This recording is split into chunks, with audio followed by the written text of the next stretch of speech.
Ok, mi gente, entonces, como les decía, hay algo que quiero compartir con ustedes sobre el caso 1. La mayoría de ustedes les fue muy bien con sus respuestas, bastante acertadas en la mayoría de los casos. De las preguntas que ustedes ven aquí,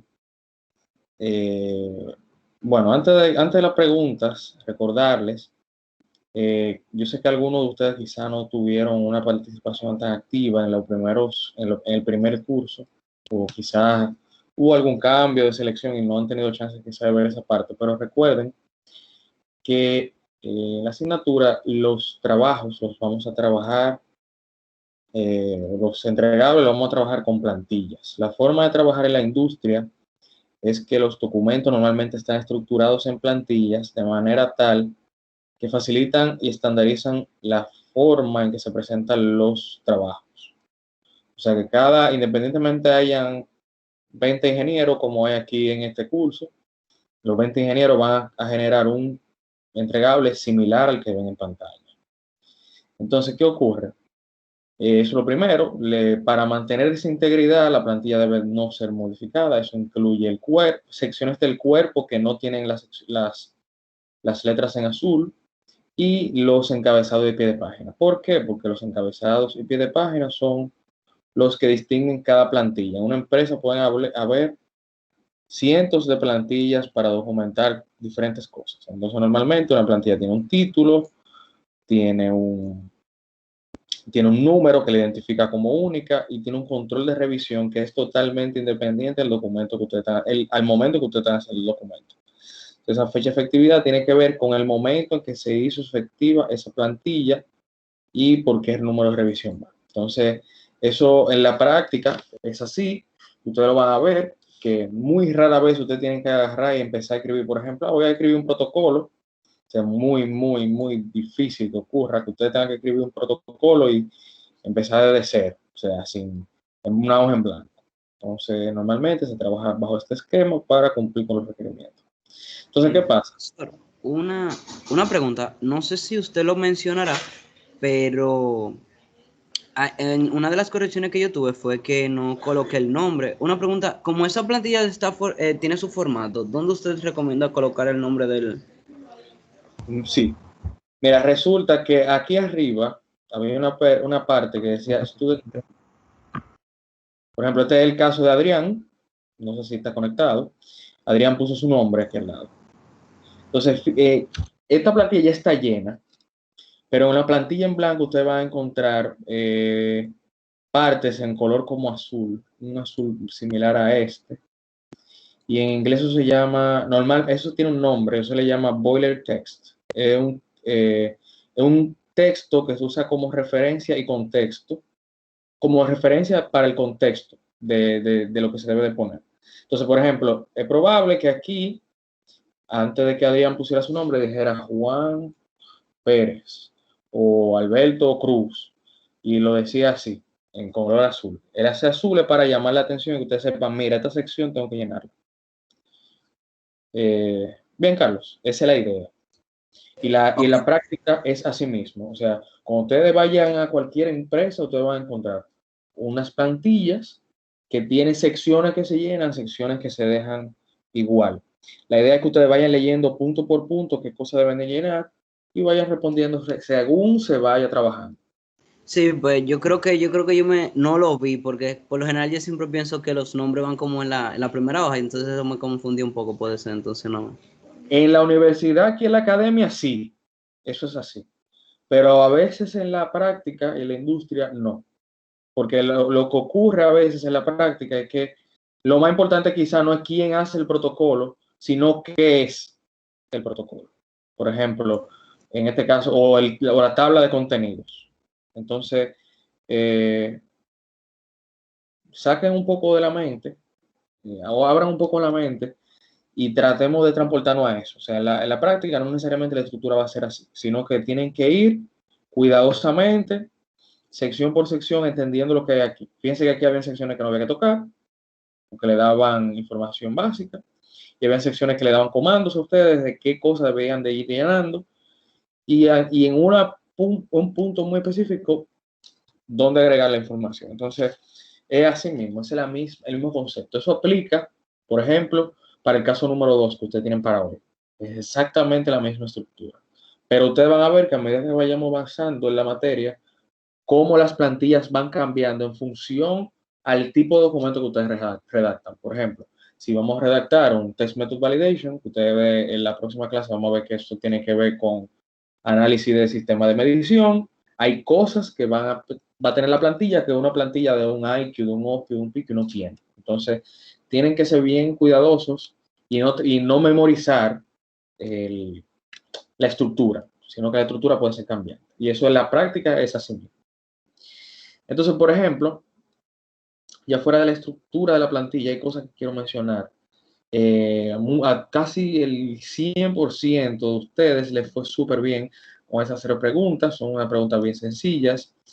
Aquí había una pregunta que era más o menos una pregunta que es como un gancho, y era la pregunta número 2, que decía que si la máquina tiene un sistema de visión que puede inspeccionar 100%, si la máquina si se necesita validar según los requerimientos de FDA. Y le pone como ejemplo esta sección del título 21, 820.7.6. Entonces, muchos de ustedes dijeron, sí, hay que validar. Dijeron, sí, hay que validar porque cada cambio que se le hace al proceso, hay que validarlo. Eso es real, eso es cierto. Algunos de ustedes dijeron que no, y sé que lo hicieron porque la clase pasada, cuando hablamos de cuándo no validar y cuándo se valida y cuándo no,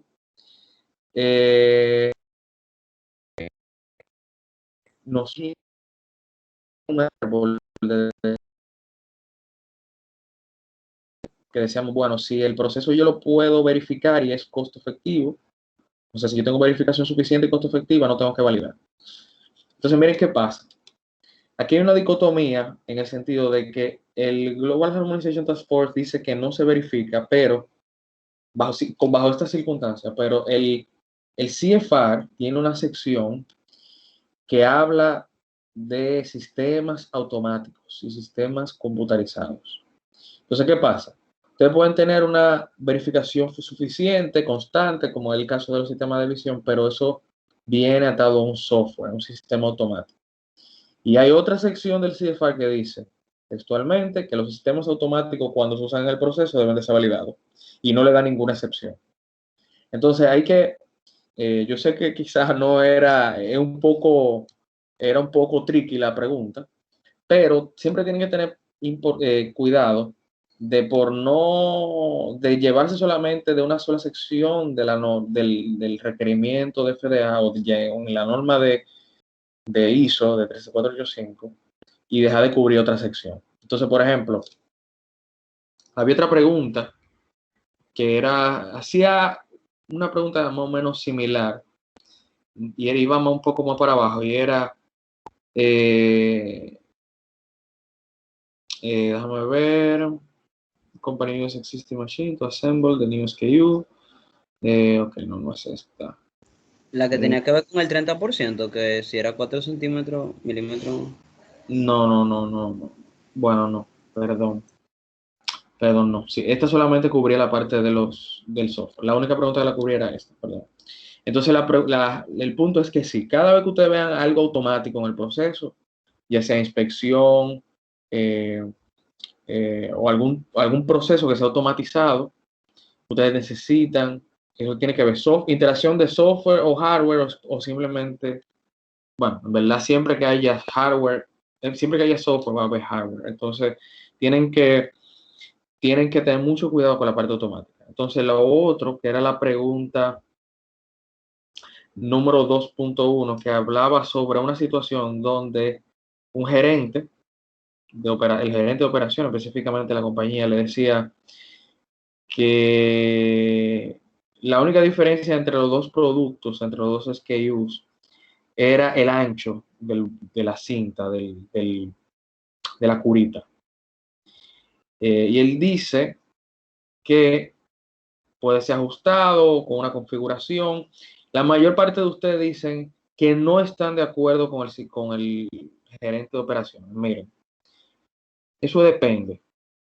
Y depende porque si nosotros tenemos evidencia de que lo que él dice es cierto, o sea, que la máquina o el proceso es capaz, ahí donde tenemos evidencia de la capacidad del proceso documentada, no necesariamente tenemos que validar.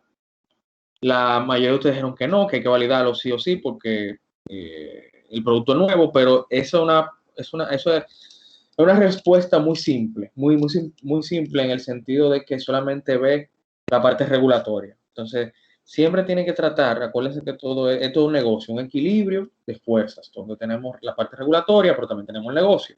Entonces, si nosotros tenemos suficiente evidencia para demostrar esa capacidad que dice el gerente de operaciones, no tenemos que validar, que es lo mismo que dice el escenario C. Aquí se lo dice explícitamente, le dice, bueno, ya aquí tenemos protocolos que dan evidencia. Entonces ahí ustedes la mayoría dijeron, no hay que validar porque tenemos evidencia. Entonces, yo sé que no lo quisieron ver un poco blanco y negro, pero en este caso es un poco gris. O sea, siempre y cuando tengamos evidencia documentada que soporte que el proceso es capaz de cumplir las especificaciones, no necesariamente tenemos que validar. Aquí abajo, evidentemente, la respuesta es que no es necesario validar porque si la máquina ha demostrado a través de protocolos existentes que cumple con las especificaciones, no vamos a tener que validar de nuevo. Entonces, la lección aquí o la lección aprendida es que dos cosas, aparte de ya de lo que ustedes han visto, o tres. Primero, antes de tomar una decisión en base a lo que dice el CFR 8 o el 13485, recuerden que el 13485 y el CFR 820 son un libro, o sea, son un conjunto de normas y de requerimientos. Entonces, porque un requerimiento le exonere o le dé un poco de una ventana de flexibilidad, no quiere decir que ustedes, vamos a suponer, no tengan que hacer las cosas, que es el caso del software, porque hay otro punto que sí se lo demanda. Y cuando llegue el inspector, le va a decir a ustedes, mira, ese software debiste validarlo. Entonces, esa es la primera lección. La segunda lección es la parte de no ser tan cerrados. Hay que ver el negocio y hay que ver la parte regulatoria y un equilibrio de las dos. Lo que dice ese señor es válido siempre y cuando nosotros tengamos evidencia objetiva que soporte esta hipótesis que él expone. Y evidentemente la última parte es que siempre, vuelvo y repito, el punto, la clave es la evidencia para mostrar que el proceso es estable y que puede correr. Entonces, ahí yo sé que a usted la mayoría le fue bien, pero el punto es levantar y tener la evidencia en la mano de la robustez del proceso. Entonces, eso es con el caso número 1, chicos. No quería dejarlo pasar así, sino que quería compartirlo con ustedes y discutirlo. Profe, una pregunta. Adelante. Que en mi caso es que yo quería entrar al Drive y no tengo acceso. ¿Debo pedirlo o cómo? Yo les envié por el grupo de WhatsApp el link correcto del Drive. Lo que pasa es que yo le envié un link incorrecto que no le da acceso, evidentemente. Pero si ustedes entran al link que yo le envié hace como una hora y media, por ahí lo van a poder ver. Bien. Sí, ya vi, gracias. ¿Otra pregunta? ¿Alguien más quería la palabra, chicos? Sí, profe, que sí que me recordé de que yo le iba a preguntar sobre la 1.3, la pregunta. Adelante. Sí, que en esa era sobre el software que se iba a actualizar, me parece. Entonces, se preguntaba si era necesaria una validación. Entonces, yo respondí que sí, porque se realizaría cambios y le expliqué. Entonces, en la corrección, usted me puso que en todos los cambios, aún esos relacionados al software, necesitan validación. Entonces, yo entiendo que eso fue lo mismo que yo puse. No sé si la corrección sería como que no incluí el 21 CFR 820.75. Mira, puede ser la redacción, y gracias por tu pregunta, realmente muy importante y casi se me va. A la hora de escribir, es muy importante que sean precisos con las respuestas. Quizás tendría que revisarlo, el caso tuyo, Esmirla, para ver por qué fue que lo marqué. Pero es importante que cuando escriban, fíjense que las preguntas, déjenme yo abrir esto de nuevo, fíjense que las preguntas son bien directas. Le dice a ustedes cuál es su posición, si sí o si no. Y yo sé que en algunos casos, incluso de hecho, hubo unos casos, yo se lo puse así textual, que le decía, oye, usaste muy bien, usaste CFR, pusiste el punto del CFR, pero no me das una respuesta. Entonces, puede ser que yo te haya puesto eso, Mirna, porque la respuesta no fue concisa, no fue directa. Y es muy importante eso. O sea, cuando ustedes estén redactando, no solamente aquí, sino ya también en la práctica, todas sus respuestas tienen que ser directas. Vuelvo aquí, tomo a Adrián, que tenía su caso a la mano, y fíjense, por ejemplo, aquí hay una respuesta en el que él dice, por ejemplo, directamente, eso ya es prospective, concurrent, y da las razones. Entonces, eso es lo que yo espero. Yo espero que en función a lo que a ustedes se les pide, en cada punto vayan exactamente a eso, ni pasándose de lo que se les pide, pero tampoco faltándole detalle. Entonces, Mirna, yo voy a revisar eso un poco más detenidamente, pero probablemente por ahí anda la cosa. Bien. Ahí está bien, profe, gracias. Super. Más cosas, chicos, más preguntas, dudas. Una pregunta, profesor, con eso de abundar, como hay veces que yo entiendo que uno a veces abunde sobre una parte para llegar a una conclusión, pero un ejemplo, si yo abundo, no estoy diciendo que ese fue mi caso, pero hay veces que uno hace eso, como que uno abunda, como teorizando con algo, y luego retoma la pregunta y dice, y por esto yo considero que esto es, no sé, como si fuera una justificación de mi respuesta. Ok, mira, ¿tú te acuerdas que en la primera clase yo le hablé de lenguaje activo y lenguaje pasivo? ¿Te acuerdas de eso? Un poco. Es exactamente lo mismo. Normalmente aquí en la universidad, en la academia, a nosotros nos encanta dar todos los argumentos y luego concluir. Por ejemplo, decir el cielo está nublado, el cielo está nublado, hay mucho viento y por eso yo entiendo que va a llover. O sea, ustedes normalmente, nosotros todos, porque yo me incluyo, nos hemos acostumbrado a escribir de manera pasiva, damos muchos argumentos, exponemos muchas ideas y después al final, en una oración, decimos lo que queremos decir. Entonces, ¿qué pasa? En esta industria, que es la industria regulada, usted tiene que ser directo, usted tiene que dar la respuesta, decir, va a llover. Las razones por las que va a llover es A, B y C. Eso se le llama escritura activa y es parte del lenguaje científico, de la escritura científica. Entonces tenemos que ensayar eso porque, adivinen qué, César Tejeda habla español. Mi lenguaje principal es el español. Y es mi lenguaje primario. Y yo soy nativo, al hablante nativo. Pero el lenguaje en el que nosotros nos comunicamos en la industria es el inglés. Porque, por ejemplo, así como vienen personas de Estados Unidos que no hablan español a auditarnos, vienen personas de Alemania, personas de Japón, personas de la India, personas de Reino Unido. Y el lenguaje común que tenemos todos es el inglés. Entonces tenemos que tratar de ser objetivos, precisos y tratar de no ser oscuros. Una cosa que sí que puede pasarles y deberían evitar es que cuando ustedes escriban, lo hagan tratando de ser claros y de no oscurecer en la realidad, porque al fin y al cabo, lo que ustedes escriben aquí es una realidad, es una interpretación de lo que ustedes acaban de ver del caso. Entonces tienen que tratar de plasmarlo así. Y ahora mismo es algo un poco más subjetivo, porque cada uno de ustedes tiene una opinión, o sea, estamos trabajando con opiniones, pero a medida que vayan pasando las clases y nosotros vayamos entrando en materia, ustedes van a ver que son cosas que son hechos, que son, por ejemplo, cosas que ustedes observan, son análisis de datos que ustedes hacen. Entonces, como son hechos, hay que ser bien, bien claro. Bien, Carlos, ¿te parece? Sí, profesor, entendido. Gracias. Entonces vamos allá a eso. Hoy tenemos el otro caso, que es el 2. Tratemos de escribir así, conciso, directo y sin tratar de darle mucha vuelta al asunto, porque al fin y al cabo lo que queremos es presentar la realidad. Entonces, eso es sobre el caso 1. Caso 2, recuerden, hoy tenemos varias cosas, tenemos varias actividades.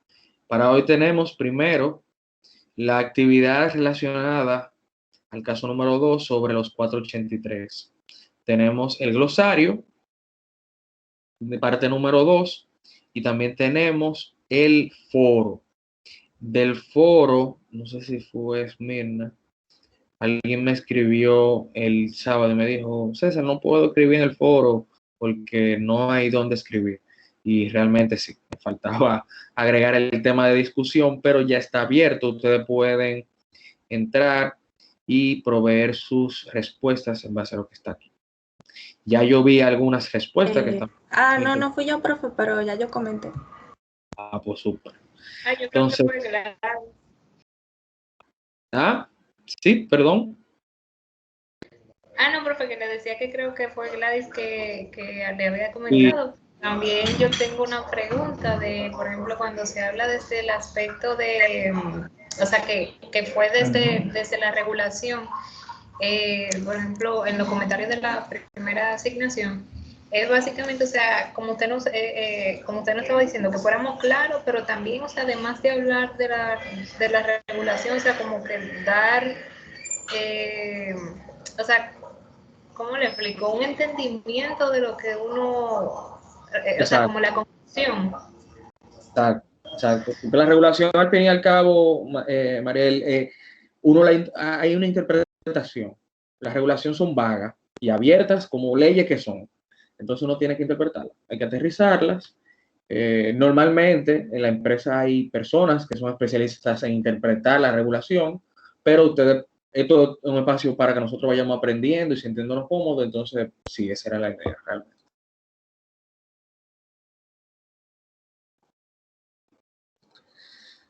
Déjame ver. Entonces, la invito de nuevo a completar esta parte. Ya yo he visto algunas respuestas. Hay algunas que me han gustado, otras no tanto, pero también interesantes. Así que recuerden, chicos, participar ahí. Entonces, déjenme ver. ¿Qué más tenemos? Ok, bien. Profesor. Sí. Yo tengo una duda con el video.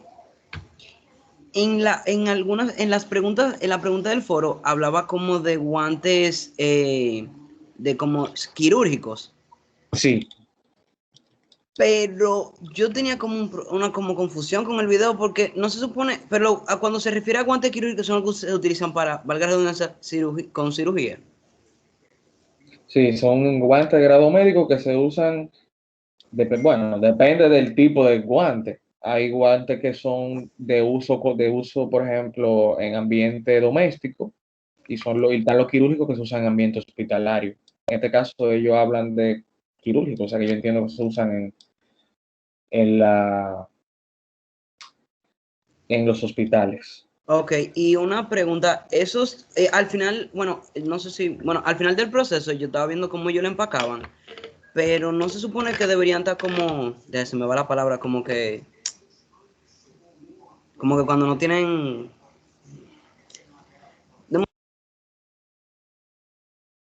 Estériles, limpios. Exacto, esterilizado, eso mismo. Mira, sabes que es bien curioso ese video. Déjame yo poner más o menos la captura de pantalla del video.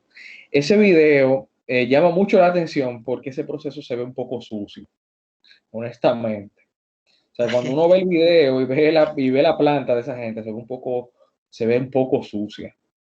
Y la realidad es que puede ser que los controles que ellos tienen ahí sean suficientes para, yo me atrevo a decir que no. Pero es una opinión porque yo no tengo ninguna evidencia para eso, es probable que eso sea suficiente para mantener las condiciones de limpieza del guante. O puede ser que quizá el uso de este guante no sea quirúrgico como tal, sino que sea de aplicación doméstica.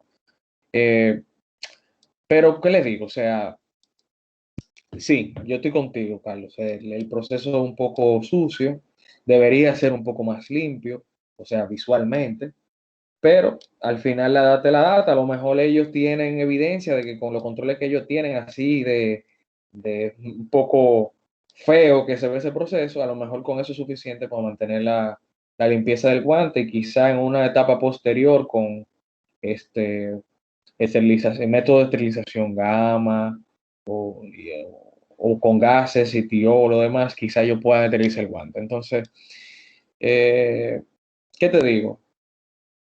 No habría que entender realmente el uso del producto y si realmente va a ser usado en ambientes estériles. Ok, no Normalmente me tenía como esa duda al ver el video, como que me llamó la atención eso, pero gracias, bro. sí, sí, choca muchísimo, pero la realidad es así. Hay procesos que son muy limpios, hay procesos que son muy sucios, hay procesos que usted dice, wow, positivamente y wow, negativamente. O sea que acostúmbrese. Normalmente aquí en el país, para que usted tenga una idea, es un proceso así. Las empresas aquí en el país son bien meticulosas con sus plantas y sus procesos. Tratan de mantener una higiene bien elevada, no quizá a ese nivel que ustedes ven ahí, pero la realidad es la realidad. Hay empresas que trabajan así y funcionan, y sus productos funcionan y son seguros. Entonces, señores, otra pregunta antes de entrar en otra, ya en contenido duro del día de hoy. Preguntas sobre el foro del caso número 2 o algo adicional. Sí, yo tengo una pregunta. Bien, pregunta. El del glosario, aparece de que hay que completar todos los términos, es decir, definirlo todos. Ujú. Es decir, que si por lo menos ya cada uno definió una y vamos a poner que sobraron, yo puedo definir más de una. Sí, claro. La intención es Ah, que cada uno participe perfecto. Está bien. y que ustedes tengan eso como referencia, porque fíjense ya como yo empecé hablando de SKU, ya ahora estamos hablando de CPPs, de CQAs, y que ustedes tengan ese libro ahí, ese chivo, porque también eso es como un chivo, que ustedes tienen ahí de referencia. Bien. O sea, que siéntanse libres de aportar y de participar todo lo que sea posible. Y eso, quién sabe, eso le puede aportar algo más al final del curso de la evaluación. No diré que sí, pero quizá nadie sabe. Bien, señores, si no hay más nada, entonces vamos a lo que vinimos el día de hoy. Hoy tenemos algo bien importante y es de riesgos. Vamos a hablar de riesgos. Normalmente cuando la gente habla de riesgo, se imagina situaciones peligrosas, como por ejemplo nadar en una playa donde hayan tiburones, caminar en el borde de un edificio. Esas son como las cosas que le vienen a uno cuando uno dice, no, eso de alto riesgo. Y miren qué pasa. El riesgo es algo que ustedes y yo y todo el mundo afronta diariamente. El riesgo es algo bien inherente a nuestra realidad como seres humanos, como seres vivos. Eh, y es algo que nosotros vivimos con él y nosotros tomamos decisión día a día en base a veces hasta inconsciente. Por ejemplo, cuando nosotros decidimos salir a la calle con mascarilla es para mitigar riesgo.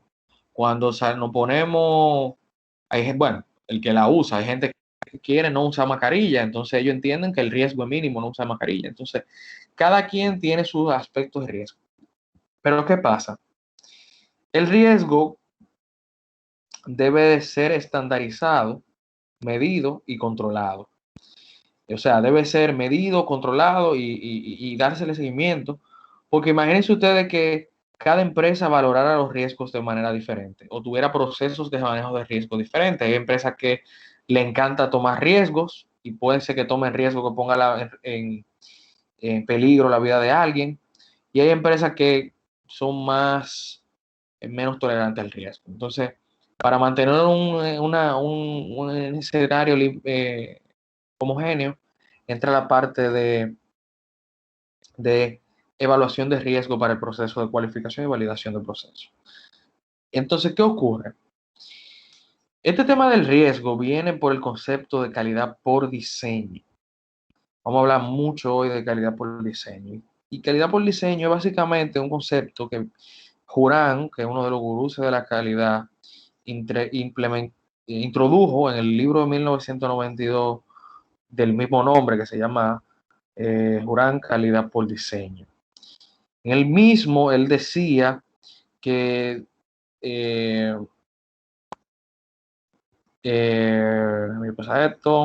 que la calidad debe ser planeada. O sea que antes, cuando nosotros estamos diseñando un proceso un producto y el proceso que lo va a manufacturar o el servicio que se va a trabajar, ese producto, ese proceso debe de planearse su calidad.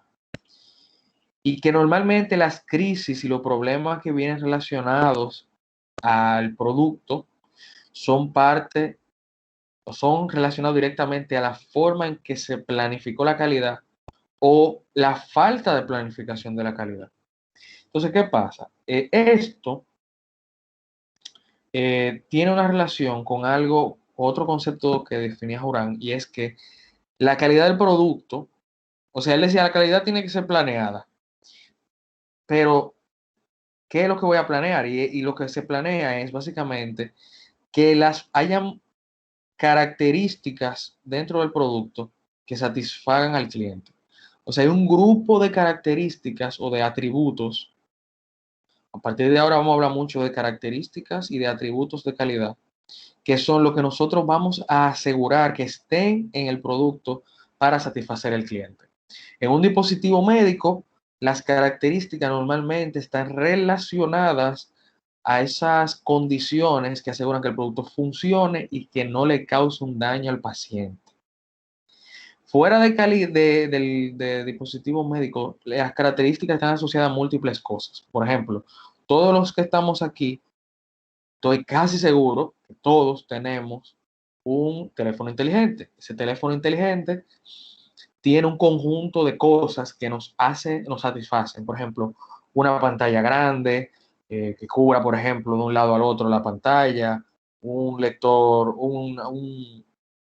quizá en algunos casos lectores de huellas digitales o sistemas de acceso que permitan mantener segura nuestra información, una batería que se mantiene en el tiempo y que se carga rápidamente.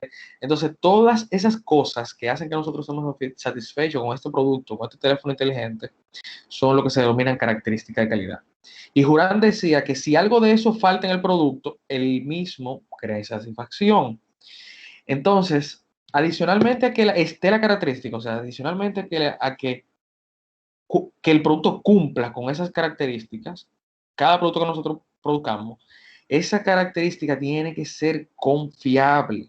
O sea, en el tiempo debe de haber una confianza de que las mismas se van a mantener. Ejemplo, mucha gente dice, no, ese producto no sirve porque yo lo compré, ese celular no sirve, yo lo compré hoy, lo compré hace 6 meses y ya la batería se me descarga. Entonces, ¿qué pasa? En ese caso, la característica, que era una batería buena a los ojos del cliente, se perdió en el tiempo. O sea, que no fue confiable. Entonces, imagínense eso en sistemas de calidad y productos médicos. Ustedes compren, por ejemplo, un desfibrilador, no que compren, que a una persona le instalen o le implanten un desfibrilador o un marcapasos. Ese marcapasos tiene una vida útil de 3, 5, 10 años. Entonces, esa confiabilidad que tiene el producto es parte de la satisfacción del cliente. Entonces, tenemos que mantener dos cosas: las características y que esas características sean confiables. Juran decía textualmente, y cito, las fallas de la característica crean insatisfacciones, por lo que eliminar estas fallas es el propósito del mejoramiento de la calidad, mientras que la creación de características de la par está relacionada a calidad por diseño. O sea, cuando se diseña el producto, se identifican esas características y esas características de calidad son traducidas al proceso para ser cumplidas. El señor Jurán, que ustedes ven ahí en esa foto, un personaje muy famoso dentro del sistema dentro de los gurús de la calidad. El proceso de Jurán busca crear características que den respuesta a la necesidad de los clientes y la suma de todas las características del producto crean el mismo. Entonces, ¿qué pasa? ¿Dónde entra esto en dispositivo médico? Bueno, FDA adoptó calidad por diseño, o sea, de identificar ese paradigma de identificar características y que esas se cumplan en el producto y que sean confiables. Eso FDA lo trajo a una guía que se llama Pharmaceutical Quality for the 21st Century, a Risk-Based Approach. O sea, FDA creó una guía para farma, o sea, para las empresas de producción de medicamentos, en el cual se introduce el concepto de calidad por diseño. Y ustedes me dirán, César, pero ¿por qué estamos trabajando con esto? Si esto FDA lo ha clasificado para farma. Y señores, mire, la realidad es que FDA normalmente pone cosas en farma y luego poco a poco la va empujando hacia dispositivos médicos. Eso ha pasado muchas veces en el tiempo y un ejemplo muy notable son los requerimientos de etiquetado llamado UDI que se implementaron en farma a principios del 2000, mucho antes de 2014 y en medical devices empezó a ser mandatorio recién 2014, 2015, 2016 y todavía hay productos que no lo tienen porque son clase 1. Entonces, es siempre buena práctica dentro de dispositivos médicos mantener un ojo en lo que está pasando en farma, en lo que a farma le piden, porque muy probablemente si eso funciona ya, aquí también lo van a aplicar. Entonces, lo que van a ver usted a continuación es ese paradigma de FDA, de calidad por diseño, y cómo eso nos ayuda a manejar riesgo y a hacer el riesgo controlado.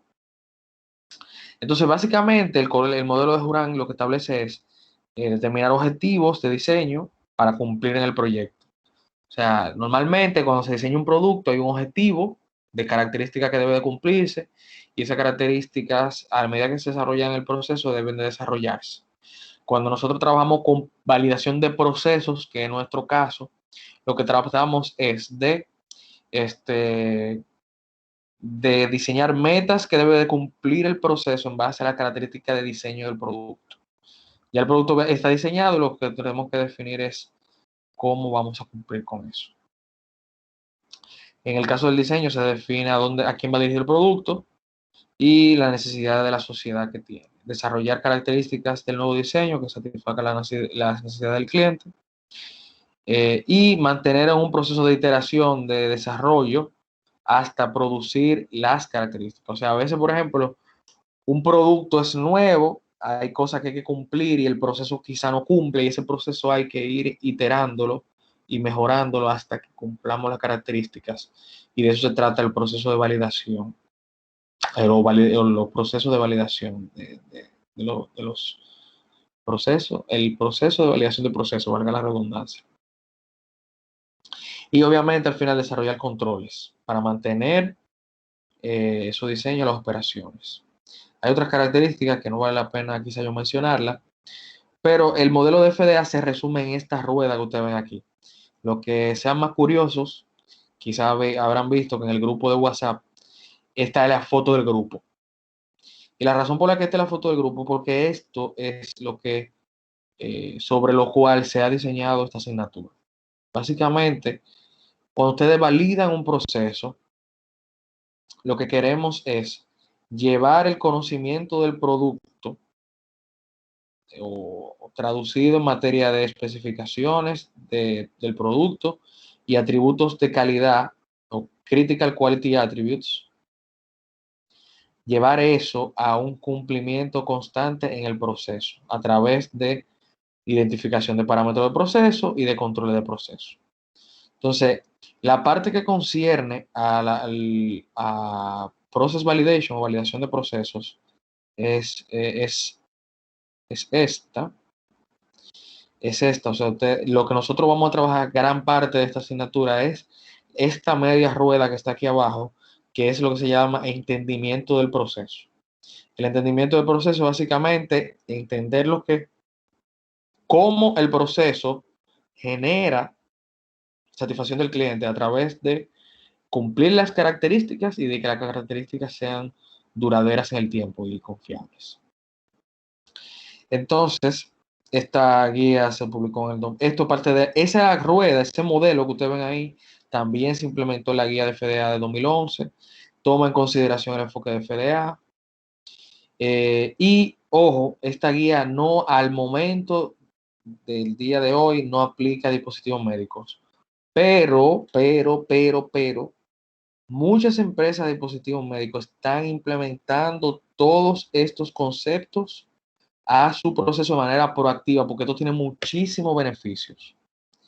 Muchos beneficios vamos a mencionar ahora.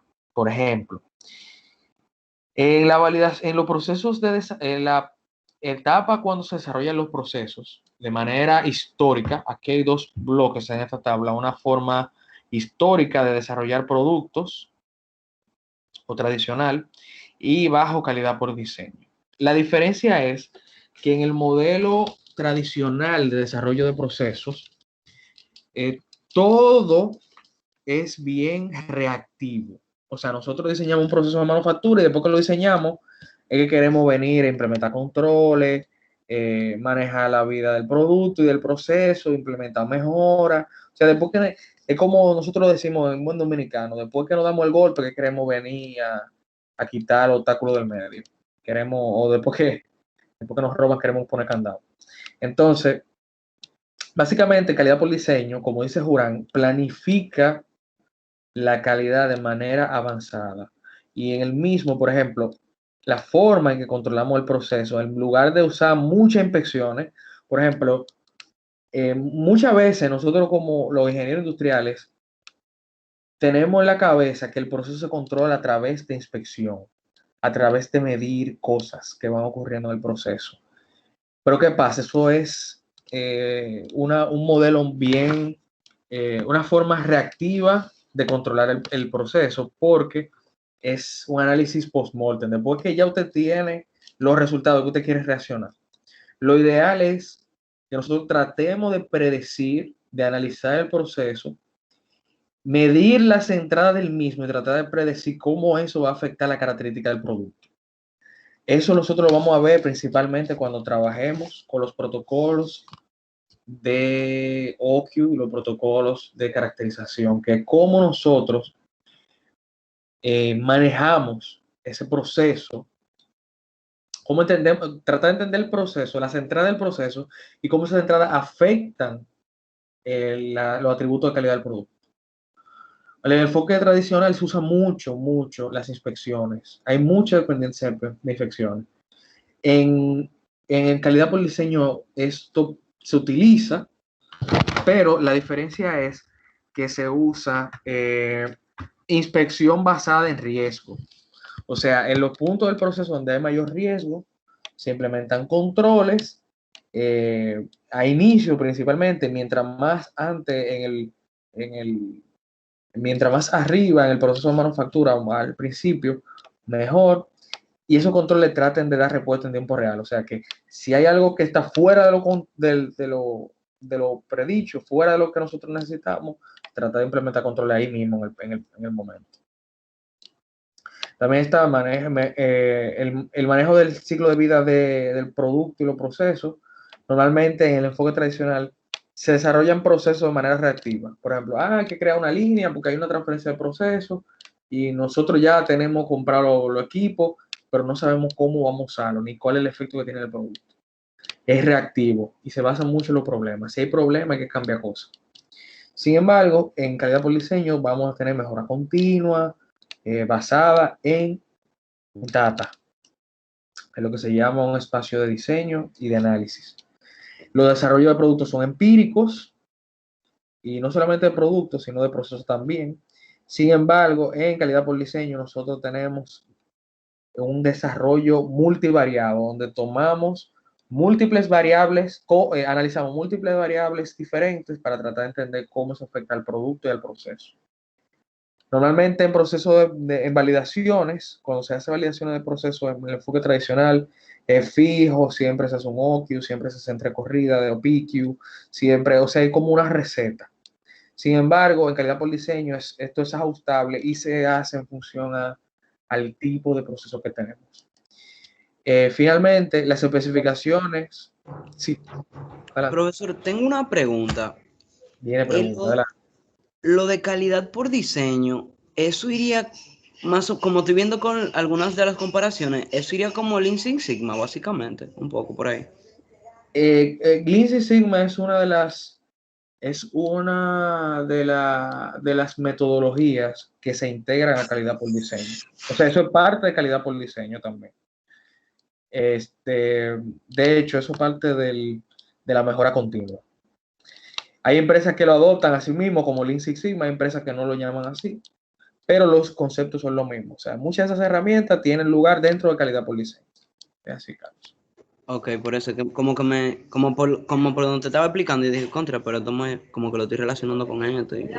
Tiene mucha relación. Tú estás muy bien. O sea, ese link existe y hay empresas que los unen, las dos cosas, y forma parte del mismo objetivo. Hay empresas que no, hay empresas que tienen programas de mejora continua, parte de calidad del producto y desarrollo de producto. Eso no es lo más propio y adecuado, pero es lo que cada empresa tiene en su estructura. Perfecto. Gracias, profe. Entonces, básicamente eso, calidad por diseño, lo que crea o trata, bueno, Carlos, también para que tú también tengas, y los demás, para que tengan esa idea. Normalmente ustedes hablan de Lean Six Sigma, creo que en pensamiento esbelto, en la asignatura, ustedes van a hablar de improvement, de process improvement. Pero hay una rama de mejora dentro de Lean y de Six Sigma y del cuerpo de conocimiento de todo eso, que se llama diseño para Six Sigma o Design for Six Sigma. Design for Six Sigma, aunque quizá ustedes no lo vean aquí en la concentración, es un concepto que va muy de la mano, muy relacionado con calidad por diseño. O sea, si una empresa fuera del mundo de dispositivos médicos, ustedes ven que tiene un programa de mejora continua, por ejemplo, DMAIC, con proyectos DMAIC, y tiene DMAIC y diseño para Six Sigma o Design for Six Sigma, las dos cosas, básicamente tiene un programa muy similar al que ustedes están viendo aquí, relacionado a calidad por diseño. Bien, o sea que sí, las dos cosas muy bien, están muy relacionadas y van de la mano. Lo único que calidad por diseño, como le llama al final FDA en su requerimiento y sus guías. Entonces, ¿qué pasa? Esos atributos que habló Jurán, que dice que son los atributos que tiene que tener el producto para cumplir o para satisfacer al cliente. Dentro del producto hay solamente unos cuantos. Esos atributos que tiene que tener el producto se le llaman sí o sí, o sea, esos atributos mandatorios se le llaman atributos críticos de calidad o CQA. Quizás lo que ustedes estén trabajando dentro del área o en manufactura, en algún tipo de empresa de manufactura, quizás hayan escuchado hablar de CTQ o Critical to Quality. Esos conceptos de Critical to Quality y Critical Quality Attribute van también muy de la mano. Y la razón por la que van de la mano es porque un atributo de calidad es algo que define el funcionamiento y la seguridad y eficacia del producto. Es un atributo que tiene que ser controlado, tiene límites o límites de especificación definidos que si no se cumplen, el producto puede ser no seguro o no cumplir con lo que se requiere del mismo. Bien. Entonces, la meta es nosotros tratar, cuando diseñamos el proceso, es de controlar el proceso de manera tal que se cumplan esos CQAs. Dentro de la fase de validación de procesos, el ciclo de vida de desarrollo de procesos, en esta primera fase que ustedes ven aquí, que es la fase en la que nosotros creamos y validamos los primeros los elementos los elementos del proceso. Déjenme yo desactivar esto. La primera fase y la segunda fase, nosotros hacemos mucho análisis de CQAs. Tratamos de demostrar que el producto cumple con esos CQAs, con esos atributos críticos de calidad. Y normalmente esos atributos críticos de calidad, ya obviamente cuando entramos en producción, se registran datos que son posteriormente analizados por el fabricante. O sea, cada empresa guarda esos datos de manera que lo utiliza para, por ejemplo, implementar medidas de control o para también demostrar que cumple con los requerimientos regulatorios. Eso es parte de lo que se le llama DHR o Device History Record. DHR, Device History Record, que es ese récord, esa documentación que demuestra cumplimiento con las especificaciones del producto. Entonces, en calidad por diseño hay 6 pasos. Primero, nosotros identificamos la característica de calidad del producto. Normalmente ese paso lo hace el grupo que diseña el producto en sí mismo y dice cuáles son las características de calidad críticas. Luego que tenemos esas características de calidad, se deben de seleccionar cuáles son las verdaderamente, bueno, se identifican todas las características, luego se identifican cuáles son las críticas. Un producto puede tener 500 características, pero solamente esas 500 hay un puñado de características que son importantes. Entonces hay que identificar cuáles son esas. Luego, en el modelo de calidad por diseño, nosotros hacemos una correlación entre características de calidad críticas y parámetros críticos del proceso, que son los CPP. Los parámetros críticos del proceso son esas condiciones de entrada que afectan en la salida del proceso. Luego está el diseño de experimento para tratar de correlacionar o modelar cómo la entrada del proceso afecta en las salidas, o sea, cómo los CPPs afectan los CQAs. Y luego, aquí habla de diseño de experimento, pero hay muchas formas de hacer este análisis de correlación entre una cosa y la otra. El diseño de experimento es solamente una herramienta. Y está la parte de estrategia de control para mantener controlado el proceso y la mejora continua. Yo sé que algunos de ustedes, los industriales, tienen en su pensum una asignatura que habla de diseño experimental o DOE, como ustedes le dicen, que es probable que muchos de ustedes estaban rezando por no verlo nunca, pero les voy a decir algo muy importante y es que en validación de procesos los diseños de experimentos son 1A, son parte de nuestro portafolio de herramientas. Los que no hayan visto diseño de experimentos estén tranquilos porque más adelante vamos a ver de qué se tratan y vamos a hacer ejemplos bien sencillos para que ustedes se sientan cómodos con el concepto y de cómo se utiliza y se emplea. No vamos a hacer diseño de experimento manual, ni vamos a hacer diseño de experimento con papel y hoja, porque en la industria eso no se hace así. En la industria ustedes van a encontrar que siempre ha asistido por computadora, ya sea bien rudimentario con Excel o bien sofisticado usando, por ejemplo, Minitab, o hay alguna empresa, por ejemplo, que usan lenguaje de programación como R. O sea, hay muchas formas en que nosotros podemos hacer ese análisis. Aquí en la asignatura vamos a usar Minitab, porque es la más sencilla de todas y la que la mayoría de las empresas lo utilizan porque ahorra mucho tiempo y es bien fácil de utilizar. Entonces también está la estrategia de control, ya le dije, y el mejoramiento continuo, que Carlos hablaba de eso. Luego de que nosotros hacemos todos estos pasos para establecer calidad por diseño, el mejoramiento continuo es la clave para sostener la calidad del producto en sentido general. Entonces, muy importante la parte de identificar los CQAs. Un atributo es verdaderamente crítico cuando tiene impacto directo obviamente dentro del dispositivo médico. Una característica crítica es cuando tiene impacto directo sobre efectividad o sea, su efectividad, en qué tan bien hace su función y en su eficacia, o sea, que si realmente cumple con el ciclo de vida determinado. Si nosotros no identificamos correctamente los CQAs, entramos en un problema. Y la razón es la siguiente: un producto tiene, imagínense que un producto, siendo característica, usted tiene, cada característica es como una canica dentro de tu imagen. Ustedes tienen estas bolitas, cada una una característica. Algunas son grandes, o sea que son muy importantes, otras son más pequeñas y quizás tienen menos efecto en el producto final. Entonces, ¿qué pasa?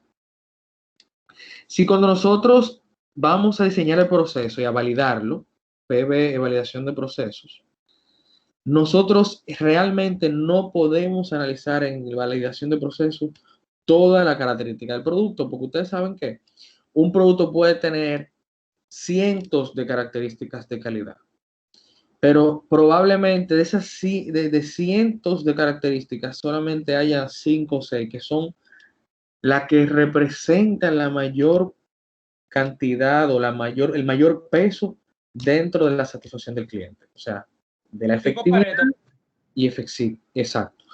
No necesariamente Pareto, no me gusta asociarlo a Pareto porque puede ser que un producto quizá haya más de un 20%. O sea, no es tan así, pero, o sea, no, el principio de Pareto puede aplicar aquí, pero no necesariamente es así siempre.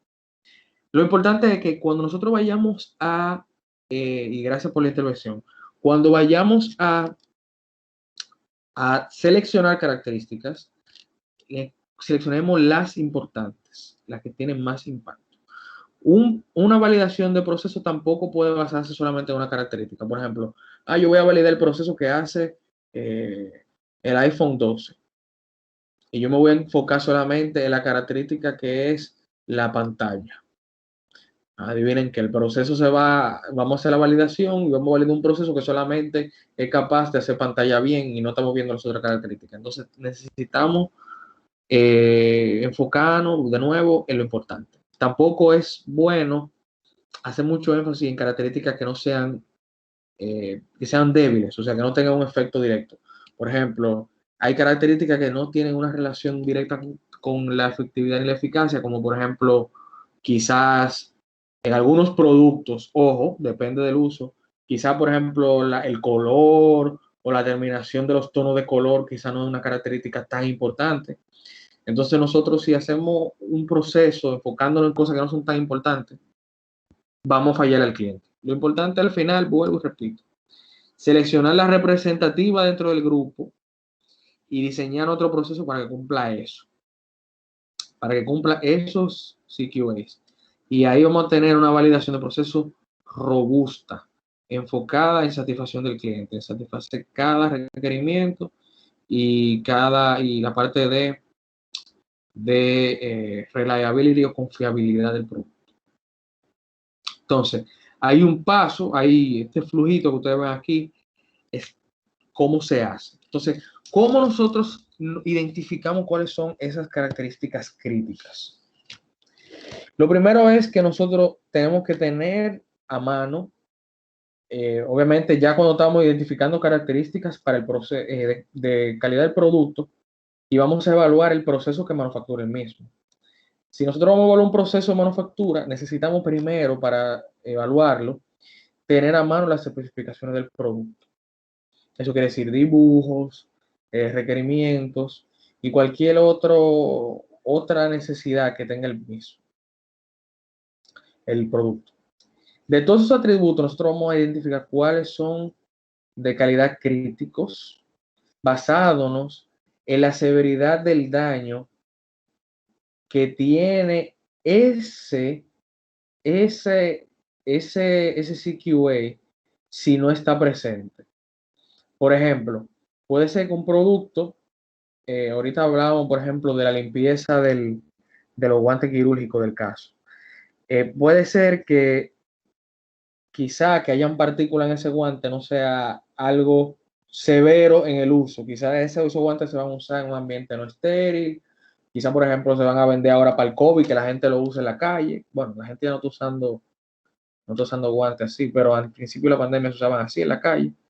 Quizá la severidad no es tan fuerte. Entonces, en función a la severidad o a las implicaciones que tienen esas características de calidad en el paciente y en el usuario del producto, es que vamos a seleccionar los CQAs. La severidad es algo que tiene que ver con la evaluación de riesgo. Y la evaluación de riesgo se hace usando varias herramientas. Una de ellas es el análisis de modo de falla, efectos y criticidad. En inglés, PFMICA. Quizás también algunos de ustedes han escuchado hablar de FIMA, de Failure Mode Effects Analysis. El PFMICA es una versión en esteroide de FIMA. ¿Por qué? Porque en el PFMICA nosotros vemos más cosas. Vemos el efecto que tiene,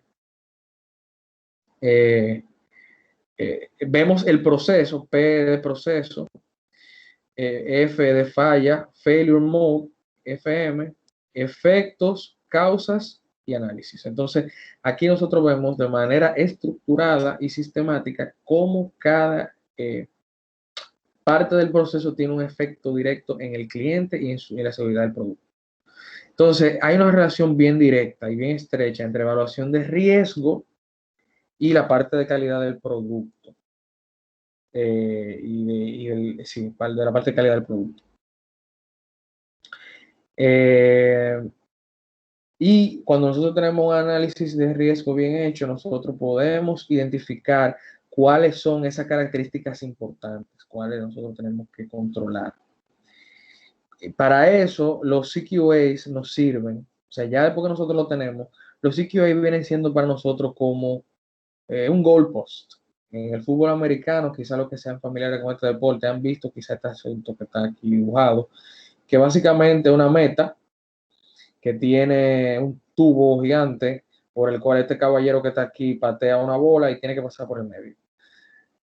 Esa meta que está ahí es un norte, eso es, como dice su nombre en español, una meta, un gol que ellos deben de conseguir.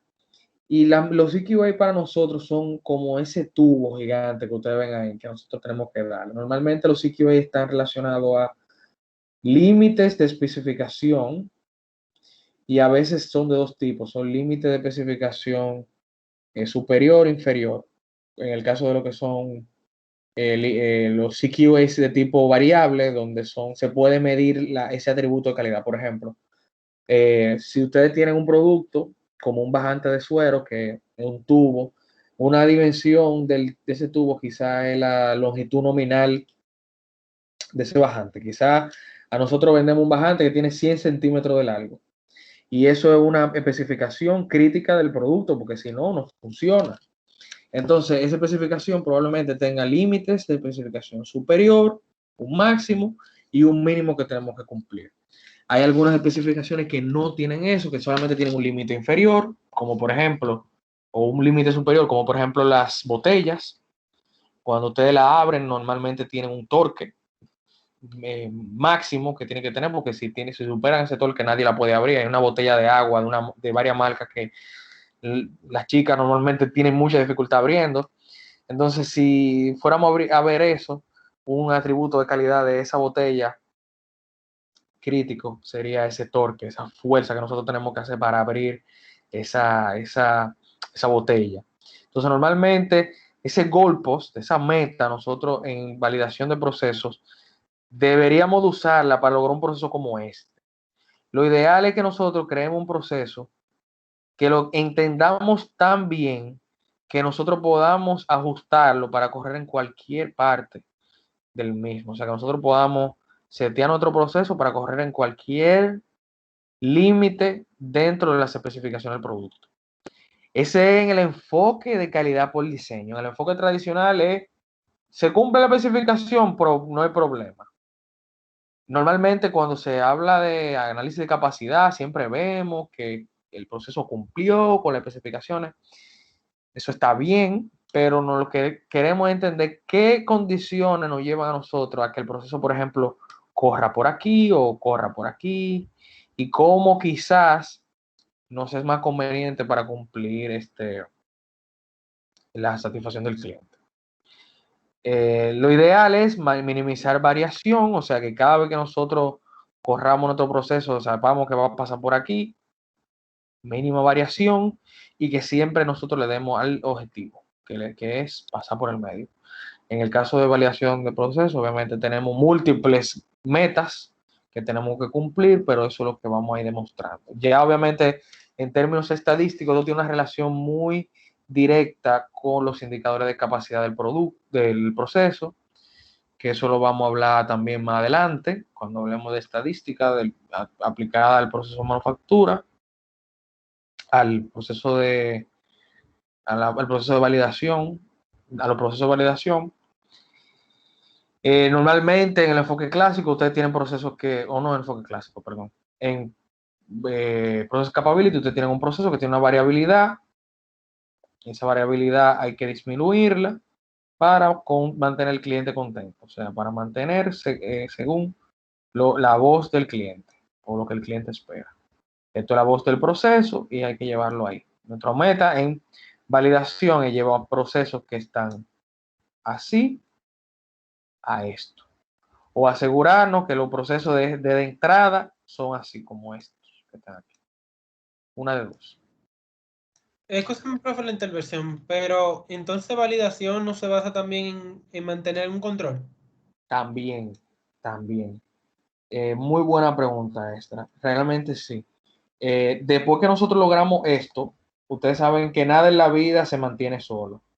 Y validaciones busca también mantener esto en el tiempo. Muy buena intervención, muchísimas gracias. Realmente tú tienes un punto bien válido.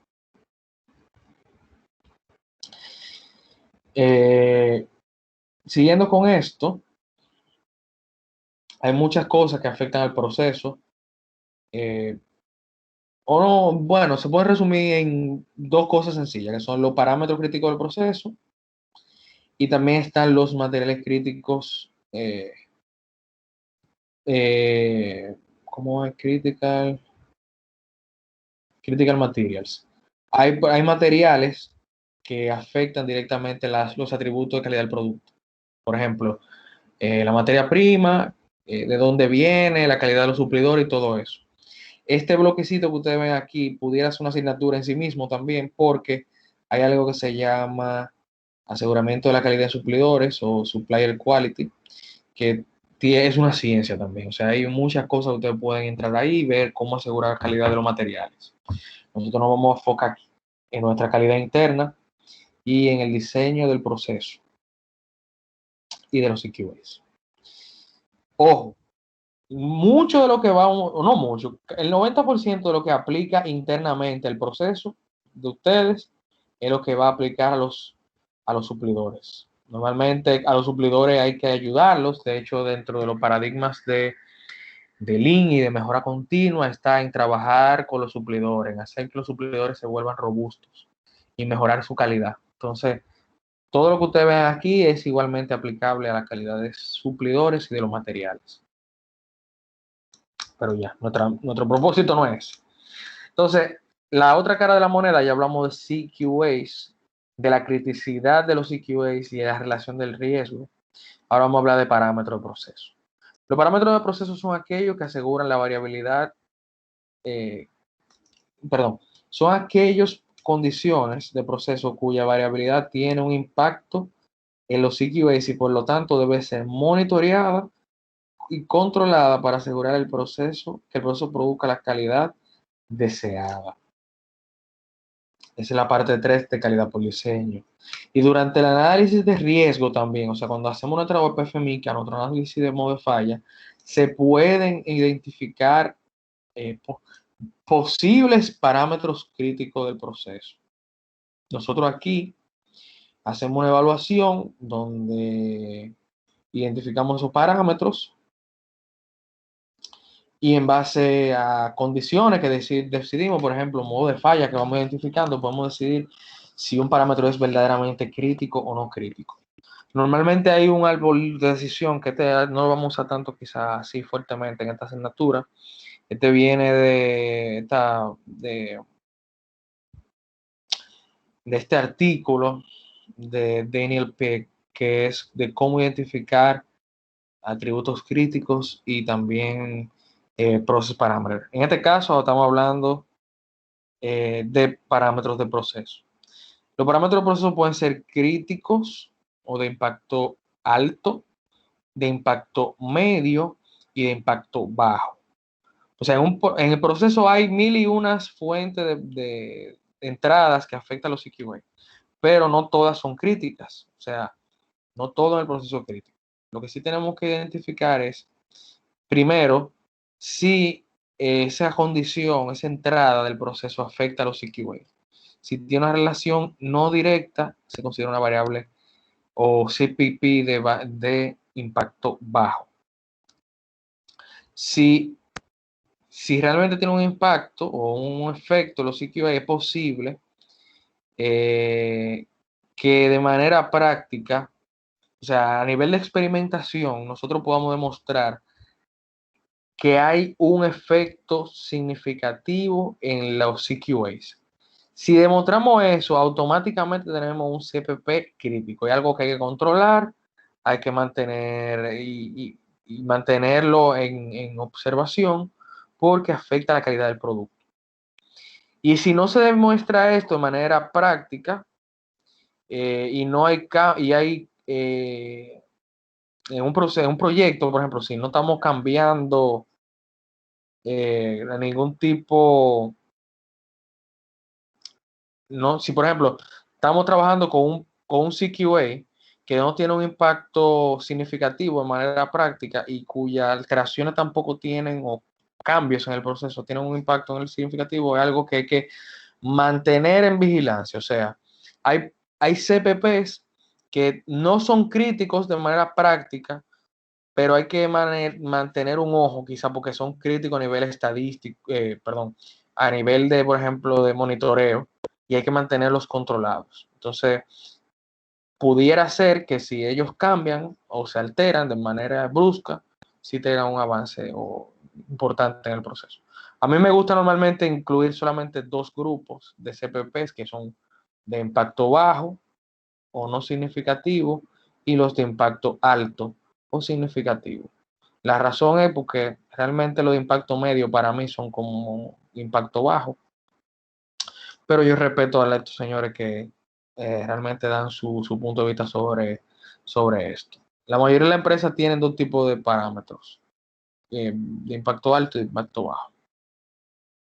Y la forma de nosotros determinar esa implicación práctica para un CPP de impacto alto es a través de una caracterización de procesos. Esto lo vamos a ver más detenidamente en la próxima clase. Pero los Characterization Studio, estudio de caracterización, que en algunas empresas tienen otro nombre. Hay empresas que le llaman a esto análisis o estudio de ingeniería. En el mismo se hace como un experimento en el que se demuestra esa relación que hay entre el parámetro o la condición del proceso y la salida. Hay otros parámetros que se consideran como ruidos o cosas que pueden afectar el proceso, pero que no tienen un impacto directo y también son evaluados a través de la caracterización. Y la caracterización o el estudio de ingeniería tiene un enfoque altamente estadístico. Se usan herramientas de inferencia para nosotros tratar de predecir cómo el efecto que va a tener esos parámetros en el proceso en el futuro, sin necesidad de correrlo. Déjenme ver. Entonces, el objetivo de la caracterización primero es identificar cuáles son los parámetros críticos de todo lo que hay. Luego, establecer parámetros operativos extremos y ofrecer condiciones óptimas de operación. Por ejemplo, a mí me gusta mucho hacer referencia con esto a la cocina. En la cocina, señores, hay muchísimos parámetros que afectan la calidad de la comida. En una caracterización, imagínense que fuéramos a caracterizar el proceso de cocinar, por ejemplo, un pan. Ustedes pueden decir que hay muchísimos factores que afectan la calidad del pan. Entre ellos los materiales, el tiempo en que amasamos, la fuerza que amasamos, la temperatura del horno, la humedad del ambiente, hay muchísimas cosas. Entonces, de entrada, quizá nosotros no tenemos evidencia suficiente para decir cuáles son o no críticos. Entonces, el characterization dice esto. Se hace un análisis, un experimento, en el cual se determina qué es y no un parámetro crítico del proceso. Y luego de eso, por ejemplo, si decimos a nivel práctico y de experimentación, la temperatura del horno tiene un efecto directo en la calidad del pan. Entonces nosotros a esa temperatura tenemos que poner un rango operativo a través o ventana que nosotros decimos que entre X y Y no puede, por ejemplo, la temperatura del horno no puede salirse porque si se sale, la calidad del pan se ve afectada. Entonces eso se le llama ventanas operativas extremas. Y luego también está el óptimo. Por ejemplo, normalmente el que cocina dice, tú sabes, el horno va seteado a 300 grados, porque esa es la condición ideal a la cual tenemos que cocinar el pan para que salga bien. Estoy diciendo un ejemplo, no se lleven de mí, solamente no estoy cocinando, ni se lleven de eso tampoco. Pero básicamente esa es la forma en que funciona también en la práctica, en la industria. Ustedes van a tener procesos que tienen que definir rangos operativos en el cual hay que correrlo para ser óptimos. Aquí hay algunos ejemplos de gráficas, análisis gráfico usando gráficos de contorno y gráficos de interacción, que eso lo vamos a ver más adelante. No se preocupen. Y básicamente ya para acabar, cada validación tiene un fin. Y el fin está relacionado a objetivos, en el cual se definen los productos que vamos a validar, los procesos, método de prueba y lugar donde lo vamos a hacer. Todo esto tiene una relación directa con los CQAs y los CPP porque a medida que vamos progresando en la validación, vamos a ir demostrando cumplimiento de varias maneras diferentes en función a los protocolos. Los protocolos vamos a tocar la próxima clase. Y obviamente cada validación es parte del BMP, del Validation Master Plan, que vimos en la clase pasada, y se va ejecutando en protocolos y planes de validación. Entonces, chicos, en base a lo que acabamos de ver, ¿hay preguntas, dudas, quejas, sugerencias? También son válidas.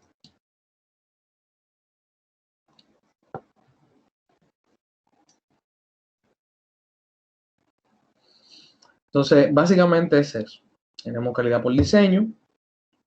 Calidad por diseño viene de los principios de Juran, de planear la calidad, de ser preventivo, de medir cómo la calidad se afecta por el proceso y estudiar cómo el proceso lo podemos optimizar para reducir variación y optimizar la salida, que sea consistente, que no cree productos que le hagan daño a la gente y que funcione. Además de que tenemos herramientas como los Femica que nos ayudan a optimizar ese proceso. Entonces, bien, chicos, hasta aquí la clase del día de hoy. Recuerden, tenemos pendiente nuestras 3 asignaciones de hoy. Y si no hay preguntas, hemos terminado y nos vemos en la próxima clase, que es el miércoles, chicos. Muchísimas gracias por venir a la clase de hoy. Gracias a usted, profe, y que tenga muy buenas Gracias, noches. profesor. Gracias a ustedes. Gracias, buenas noches. Gracias, Buenas profe. Pasen buenas. Bye, bye.